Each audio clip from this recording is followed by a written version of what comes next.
আমি বলছি এরপরে আমি নিজে কথা বলছি এরপরে যেটা বেরিয়ে আসে আমি আমার নামে 50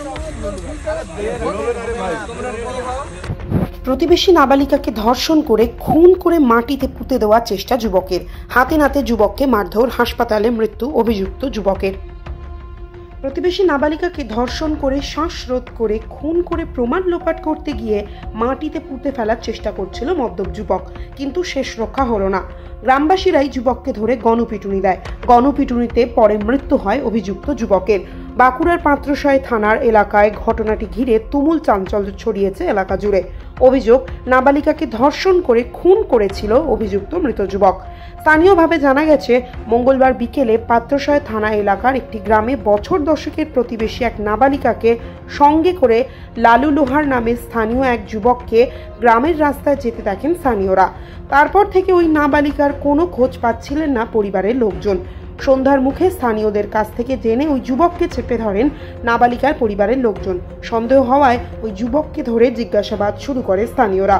মদ্যপ যুবকের অসংলগ্ন কথায় স্থানীয়রা এক প্রকার নিশ্চিত হয় ওই নাবালিকাকে শ্বাসরোধ করে খুন করে প্রমাণ লোপাটের জন্য মাটিতে পুঁতে ফেলার চেষ্টা চালাচ্ছিল ওই যুবক। যুবকের দেখানো জায়গায় সদ্য খোঁড়া একটি গর্ত এবং তার পাশেই একটি কোদাল দেখতে পান স্থানীয়রা। অদূরেই পড়েছিল নাবালিকার বিভৎস দেহ। এরপরে স্থানীয়রা অভিযুক্ত ওই যুবকের ওপর চড়াও হয়ে মারধর করতে শুরু করে। খবর পেয়ে পাত্রসায় থানার পুলিশ ঘটনাস্থলে পৌঁছে গুরুতর আহত অবস্থায় যুবককে উদ্ধার করে বিষ্ণুপুর সুপার স্পেশালিটি হাসপাতালে নিয়ে যায়। সেখানেই চিকিৎসারত অবস্থায় লালু প্রসাদ লোহার নামের ওই যুবকের মৃত্যু হয়। এদিকে এই ঘটনা ঘিরে তুমুল উত্তেজনা ছড়িয়ে পড়ে পাত্রসায় থানার ওই গ্রামে। নাবালিকার দেহ উদ্ধারের পাশাপাশি এলাকায় উত্তেজনা থাকায় গ্রামে মোতায়েন করা হয় পুলিশ বাহিনী। নাবালিকার পরিবারের দাবি, নাবালিকাকে ধর্ষণ করে তাকে খুন করে প্রমাণ লোপাটের চেষ্টা করেছিল অভিযুক্ত যুবক লালু লোহার। পুলিশ গোটা ঘটনার তদন্ত শুরু করেছে। ময়নাতদন্তের জন্য আজ নাবালিকা ও অভিযুক্ত যুবকের দেহ বিষ্ণুপুর জেলা হাসপাতালে পাঠাচ্ছে পুলিশ। পুলিশ জানিয়েছে, নাবালিকার পরিবারের লিখিত অভিযোগের ভিত্তিতে নাবালিকাকে যৌন নিগ্রহ ও খুনের মামলা রুজু করা হয়েছে। কালকে রাত্রি অ্যারাউন্ড 8:15-20 নাগাদ আমাদের কাছে একটা ইনফরমেশন আসে যে একটা মাইনর মেয়ে যে বিকেল 3-4টে থেকে মিসিং ছিল, তার ডেড বডি পাওয়া গেছে। খবরটা পাওয়ার পরে আমাদের মোবাইল অফিসার প্রথমে ওখানে যায় এবং তারপরে থানায় ফোন করে। থানা থেকে থানার যিনি ওসি আছেন, ওসি নিজে ওখানে পৌঁছন এবং দেখেন যে একটি বাচ্চা মেয়ে, 10 বছরের একটি মেয়ের ডেড বডি ওখানে পড়ে আছে এবং গ্রামবাসীরা একজনকে ধরেছে অভিযুক্ত হিসেবে এবং তাকেও গ্রামবাসীরা প্রচুর মারধর করেছে। আমরা দুজনকেই ওখান থেকে রিকভার করি। বাচ্চা মেয়েটিকে আমরা রিকভার করে তাকে তার পোস্টমর্টমের জন্য আমরা হসপিটালে পাঠাই এবং একই সাথে যে অভিযুক্ত ছেলেটিকে মারধর করা হয়েছিল তাকেও আমরা ওখান থেকে রিকভার করে বিষ্ণুপুর হসপিটালে পাঠাই। এই ঘটনার উপরে যে মেয়েটি মারা গেছে, মাইনর যে মেয়েটি মারা গেছে, তার মা একটি কমপ্লেন লজ করেছেন থানায়। তার উপর বেশ করে আমরা একটা হত্যা মামলা এবং তার সাথে পক্সো ধারাও আমরা ওখানে দিয়েছি, কেস একটা লজ করা হয়েছে। যে অভিযুক্ত তার এখন কি পরিস্থিতি? গতকাল যখন আমরা তাকে অ্যাডমিট করি তখন সে ইনজিওর অবস্থায় ছিল।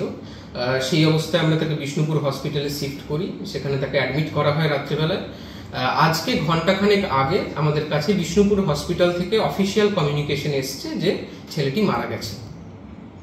এই বিষয়ে আমরা ছেলেটি যে মারা গেছে সেই ইনফরমেশনটা তার ফ্যামিলিকে আমরা অফিসারের থ্রু দিয়ে পাঠিয়েছি। ইনফরমেশনটা তাদেরকে রিসিভ করানো হয়েছে। তাদেরকে এটাও বলা হয়েছে যে পোস্টমর্টেম কিছুক্ষণের মধ্যেই হবে, তো সেই পোস্টমর্টেমে যাতে ওনারা উপস্থিত থাকেন এবং এই ঘটনার উপরে ওনাদের কারোর বিরুদ্ধে যদি কোনো অভিযোগ থাকে সেই অভিযোগ আমাদেরকে জানালে আমরা যা নেসেসারি লিগ্যাল অ্যাকশন আছে তা আমরা নেব। স্থানীয়রা বলছে যে ধর্ষণ করে খুন করার পর তাকে দেহ লোপাট করার জন্য নিয়ে যাচ্ছিল অন্যত্র। দেহ লোপাটের যে ব্যাপারটা আছে সেটা প্রাইমা ফেসি ইনভেস্টিগেশনে এখনো অবধি আমরা যা পেয়েছি তাতে সেটা আপাত দৃষ্টিতে মনে হচ্ছে যে ঠিক, কারণ যে জায়গায় মেয়েটির বডিটি পাওয়া গেছে সেখানে একটা কোদালও পাওয়া গেছে এবং কিছুটা গর্তও করা হয়েছে দেখলাম। তো আমি নিজে ওখানে পিওতে গিয়েছিলাম, তো সেখান থেকে দেখে মনে হচ্ছে যে বডিটা হয়তো মাটি চাপা দিয়ে দেওয়ার প্ল্যান ছিল। প্রাইমা ফেসি ইনভেস্টিগেশনে যেটুকু উঠে আসছে সেটুকুই আমি বললাম।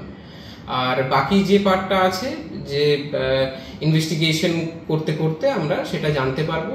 ইনফ্যাক্ট রেপের যে প্রসঙ্গটা আসছে সেটাও মহিলা যে মেয়েটি মারা গেছে তার মায়ের কমপ্লেনের উপর ভিত্তি করে আমরা ওই পক্সো এবং রেপের যে ধারা আছে তা আমরা দিয়েছি, কিন্তু এখনো অবধি যতক্ষণ না পোস্টমর্টেম হচ্ছে আমরা ক্যাটেগরিক্যালি অফিসিয়ালি বলতে পারবো না যে এক্স্যাক্টলি কি ঘটনা ঘটেছিল। পোস্টমর্টেম রিপোর্ট পেলে আমরা আপনাদেরকে জানাতে পারবো। অভিযুক্ত কি কোনো রাজনৈতিক দলের সঙ্গে জড়িয়ে? এই ব্যাপারে আমাদের এখনো অবধি কোনো রকম ইনফরমেশন নেই। যেহেতু মনে করা হচ্ছে অভিযুক্ত মারা গেছে, তবে এরপর তদন্ত প্রক্রিয়া কি হবে? যা আমাদের প্রসিজিওর আছে, মার্ডার এবং পক্সো কেসের ক্ষেত্রে যে যে প্রসিজিওর ফলো করা হয় সেই সমস্ত প্রসিজিওর আমরা ফলো করব। মেয়েটির দেহের ময়নাতদন্ত হবে এবং তারপরে আমাদের বাকি যা প্রসিজিওর আছে এফএসএলে আমরা তার বিভিন্ন রকম ওয়ারিং অ্যাপারেলস এবং বিভিন্ন রকম যে ভ্যাজাইনাল ফ্লুইড, ভ্যাজাইনাল সোয়াব এগুলো আমরা কালেক্ট করে পাঠাবো। ইনভেস্টিগেশনের নর্মাল যা প্রসিজিওর আছে সেটাই আমরা ফলো করব। পশ্চিমবঙ্গ সরকার অনুমোদিত স্বাস্থ্যসাথী মান্যতাপ্রাপ্ত রোগী পরিষেবার বিশ্বস্ত প্রতিষ্ঠান দামোদর হেলথ কেয়ার। এখানে রয়েছে 24 ঘন্টা emergency service, doctor chamber, semi modular OT, orthopaedic surgery, প্রসূতি ও গাইনি বিভাগ, general surgery, ENT surgery, uro surgery, micro বা ল্যাপ্রোস্কোপিক সার্জারি, মেডিসিন বিভাগ, upcoming ICU, dialysis, advance physiotherapy, diagnostic centre, pharmacy, 24x7 lift ও ambulance পরিষেবা, medical insurance. আমাদের ঠিকানা মিল মোড়, কোতুলপুর, বাঁকুড়া। মোবাইল নাম্বার 9475240280 অথবা 9475240290 অথবা 9647180100।